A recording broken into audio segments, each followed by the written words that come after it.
back in the day when like gaming magazines were still big, I used to always look forward to the E3 issue.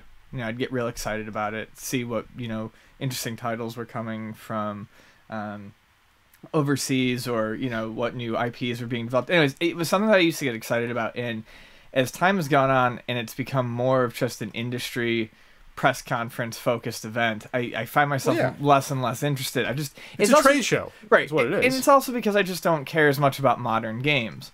But I every year that people want to be, who won E3, and that's just dumb. It's dumb. I would have to say this year though, more than any year.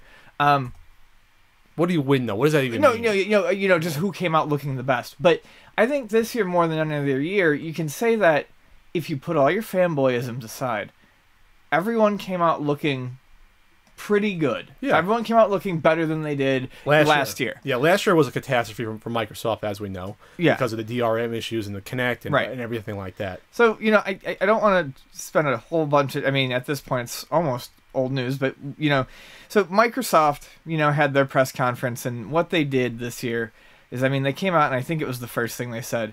So, this year, it's just going to be about the games. Because, whether it's tongue-in-cheek or, they said it seriously. Last year, everyone remembers the infamous clip that went around that summed up their press conference in a minute and a half. It was all TV and motion control. They were banking on the fact that people were going to use their Xbox One as an entertainment center. Right. Which failed horribly. Yeah.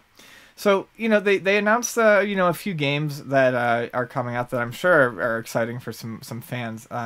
I'm just not a first-person shooter fan. People who listen know that. But they announced the Master Chief Collection, which is HD remakes of basically 1, 2, 3, 4. Was one already out before? Yeah, but I think they're throwing it in there as well. It doesn't have ODST from what I understand. And while it is just old stuff in a shiny new wrapper, and I'm not big on that. Wait a minute, weren't the other ones already HD 3 and 4? Weren't they already? Well, they're gonna make actually the skins. Three I think only did 480. Really, on the 360? Yeah, I think 3 only did 480. I could be totally wrong, but it was very low. Oh wow. Yeah, but basically, I think they're just making it look nicer for the Xbox One.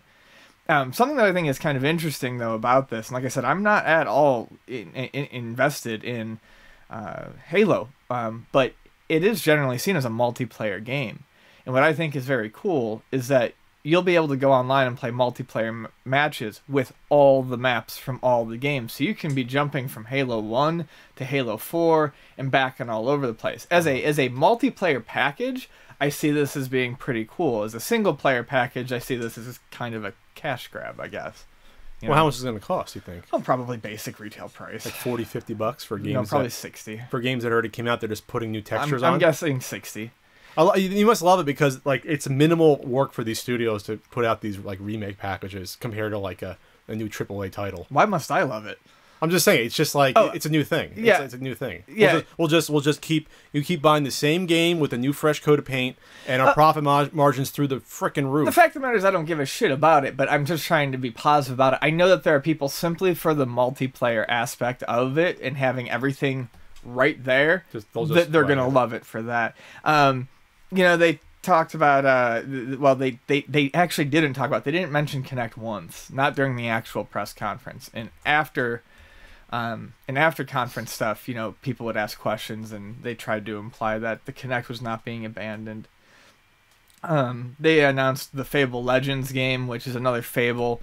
This one is having a heavy online focus where you can do co-op with other players, and I don't know. And then they talked more about Sunset Overdrive, which is a game that I actually think looks fantastic. I'm not buying an Xbox One to play one game, but I think Sunset Overdrive looks great. So, it wasn't, I don't think it was a phenomenal showing from Microsoft, but it was just such a step up from last year that it's better. Okay, we're offering you our system cheaper, and here are the games that at least our core audience wants. They hinted at a Gears of War. What was the big ones last year? Rise, that no one cares about. No. And that Capcom Dungeon one, was that the one where Remember that one where the fire against the guy in the shield? It's like no, that was a PS4 just demo. Was this a demo? Yeah.